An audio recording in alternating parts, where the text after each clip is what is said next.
Okay, we are going to do this in one take. Hello everyone and welcome to my channel. My name is Maria, and in this video I'm going to be reacting to 1-star nursing degree university reviews. So let's just set the standard straight. The aim of this video isn't to name and shame any universities, it isn't to slander any people's comments. The main aim of this video is to react to the reviews that people have left, but to give everyone watching this video tips and advice and insightful bits of information, just to give you guys more of an insight on what you can expect on the nursing degree, but also to make it informative as well. If you like this video, give it a like. If you want to see more videos like this, give it a like, and yeah, let's start. The university doesn't provide any support in terms of occupational health clearance. They use outside company for this to process, and the company they use is incompetent and does not do what it's stipulated on their website. University doesn't help their students or offer solutions, nothing. They also gave us iPads and some of them did not work. Again, they do not offer any support to students to resolve it. So looking at this 1-star review, it looks like they're kind of mad at the occupational health company and not actually the university. Just to give you some information about occupational health, before you start your nursing degree, whether it's adult, child, mental health or learning disability, you'll be contacted by an occupational health department, and basically what you need to do, from my experience, they gave me a form and I know it still happens now. They'll give you a form to fill out and you basically need to write down all the vaccines you've had from the day you were born right up until the current date. So your MMR vaccine, your BCG vaccine, any relevant tests that you've had, your polio vaccine, if you've had any extra vaccines, if you have any long-term health conditions, you may also need to put that in there. And one benefit of doing an occupational health assessment, obviously it keeps you safe, it helps keep the people around you safe. But when I say that it helps keep you safe, let's just say for example you have a long-term condition which means you can't do X, Y, and Z, the occupational health department will relay it to the university. They may not necessarily give the specifics of the underlying health condition that you have, but they may say, due to conditions that Sarah has declared, we recommend that Sarah, I don't know, doesn't use this machine or doesn't do this. So that's the benefit of having an occupational health assessment. It's mandatory regardless of what branch of nursing you apply for. NHS trusts also require you to submit occupational health form. At the job that I'm in now, before I could start the job, one of the requirements was that I filled out a form that the occupational health department sent me, and what I had to do was the same thing that I had to do when I was about to start my placements as a nursing student. That's what an occupational health clearance is, which some people might be thinking, oh, what's the point? But it is a necessary thing that you need to do. Yeah, she says that university didn't offer any help or any solutions, but that's because it's an external company.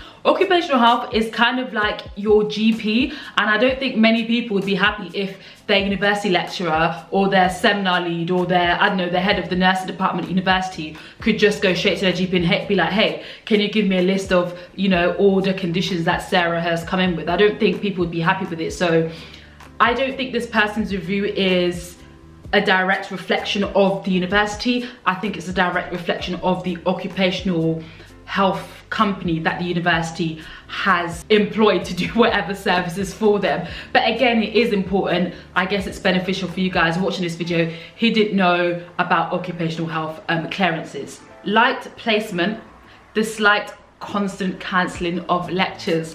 And the reason why I'm smiling is because I'm happy it's not the other way round.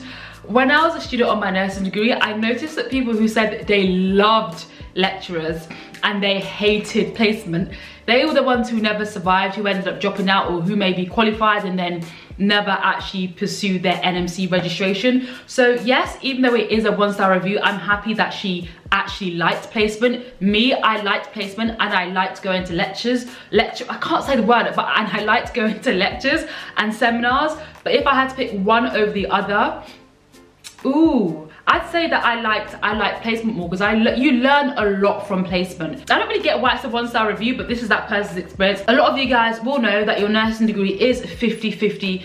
50% of your time will be based at placement, 50% of your time will be based at theory. When I say placement, I mean like a healthcare setting. It isn't always a hospital. It could be a GP practice. It could be community mental health. It could be a private ward in central London. And when I say theory, it could be a combination of you attending seminars, lectures, or even e-learning as well. The next 1-star review, online for my first year in class for foundation year.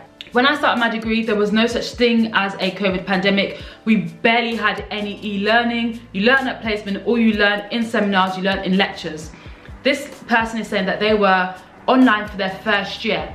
So while I was working as a registered nurse on the wards, I'm not really on the wards right now, but when I was working as a registered nurse on the wards, I noticed that there were no first year students, not just on my wards, but just in general. And then I spoke to a third year student, and she basically said that at her university, because of the demands of COVID and, you know, the pandemic and universities not knowing what to do, they decided that all first year students were not going to have any placements, meaning that everything they studied in first year was either at uni, through lectures, through seminars, but for a lot of people, the majority of it was through e-learning. And you may find that you have a second year student who's never had any practice placement experience, and that is literally because a lot of universities up and down the country banned, removed, stopped first years from having any placements.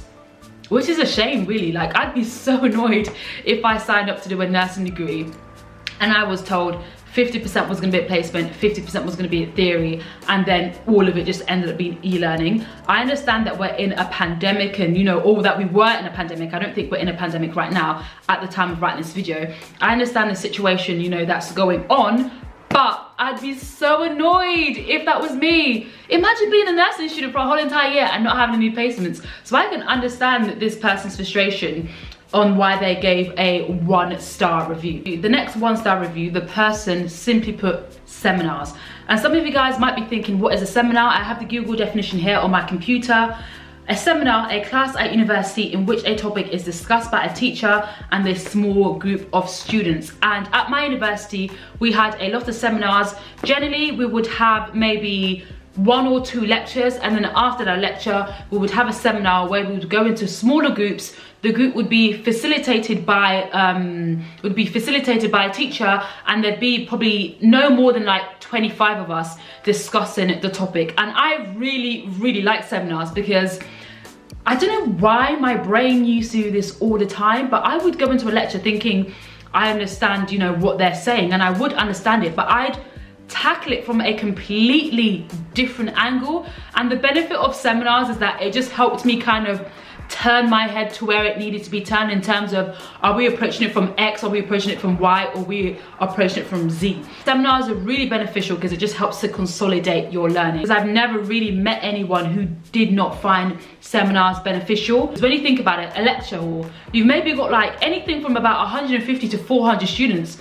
Not a lot of people want to put their hand up and say, oh, is this what you mean, or this angle, or make a comment or ask a question. Whereas in a seminar, when you have anything from about, I don't know, 10 to 25 people, you have more confidence. It's more of a group learning environment that people are used to, especially if you've come directly from college or from sixth form, where you're used to, you know, having discussions in a class of no more than 33 people. I love seminars. If you're gonna miss your lecture, make sure you go to your seminar. So the final 1-star review, the practice side of the degree is the best part of it. The lectures do not prepare us for the real world of nursing adequately. So, like I've said, nursing degree typically is 50% theory and 50% practical. And I can see why they want to do that. They want to make sure you have the academic background to actually understand what you're doing. However, when it comes to nursing, the practical side would always take dominance.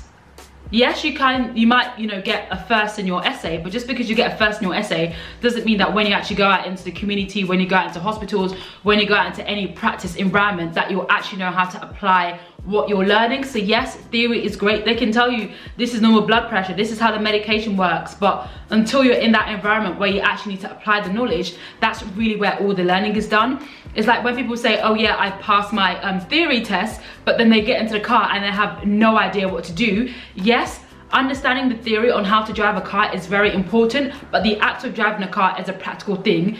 Therefore, practical learning will always take dominance. the same thing can be said with nursing. And I understand lecturers will not prepare you for the real world, simply because when you think of the act of nursing, when you think of nursing, it is a practical thing. Therefore, practical learning will always take dominance over theoretical learning. I want to say, for all of you guys who are considering doing a degree in nursing, also look at nursing apprenticeships. I know when I was a college student, when I was in sixth form, you said degree, you said apprenticeship. People be thinking, oh, apprenticeship, like, are you dumb? Like, why are you doing an apprenticeship? Like, that's for like B.Tech people. I did A-levels, I'm doing a degree.